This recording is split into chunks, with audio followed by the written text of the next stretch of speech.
এবার বাংলাদেশকে টুকরো করে সমুদ্রপথ ছিনিয়ে নেওয়ার হুমকি দিয়েছে ভারতীয় এক নেতা। তিনি ত্রিপুরার স্থানীয় রাজনৈতিক দল ত্রিপুরা মোথা পার্টির শীর্ষ নেতা প্রদ্যুৎ মাণিক্য দেববর্মা। মঙ্গলবার সামাজিক যোগাযোগ মাধ্যমে বাংলাদেশকে হুমকি দেন তিনি। উত্তর পূর্ব ভারতের সঙ্গে ভারতের বাকি অংশের যোগাযোগ উন্নত করার প্রয়োজন নেই উল্লেখ করে প্রদ্যুৎ মাণিক্য বলেন, বাংলাদেশের চট্টগ্রাম অঞ্চলটি যদি দখল করা যায় তাহলে একদিকে যেমন ভৌগোলিক বিচ্ছিন্নতা কাটবে, অন্যদিকে সেভেন সিস্টার্স নামে পরিচিত ভারতের উত্তর পূর্বাঞ্চলীয় 7টি রাজ্য নিজেদের ব্যবহারের জন্য একটি সমুদ্র বন্দর পাবে। প্রদ্যুৎ বলেন, ভারতের সবচেয়ে বড় ভুল ছিল 1947 সালে চট্টগ্রাম বন্দরকে পাকিস্তানের হাতে ছেড়ে দেয়া। কারণ চট্টগ্রামের পাহাড়ি অঞ্চলের লোকজন ভারতের সাথে থাকতে চেয়েছিল, ভারতীয় ইউনিয়নের অংশ হতে চেয়েছিল।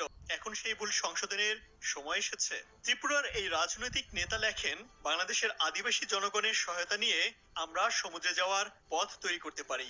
জনাব ইউনূস নিজেকে সমুদ্রের অভিভাবক ভাবতেই পারেন, কিন্তু সত্য হলো তিনি একটি অন্তর্বর্তী সরকারের প্রধান এবং তার বয়স 85 বছর।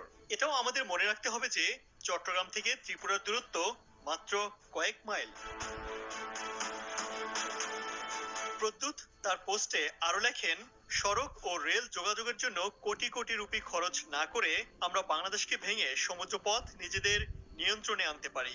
বাংলাদেশে লাখ লাখ ত্রিপুরা, গারো, খাসিয়া ও চাকমা জাতিগোষ্ঠীর লোকজন বসবাস করে।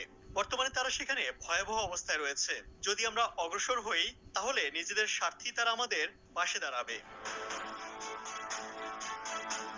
ইমতিয়াজ আহমেদ, কালবেলা।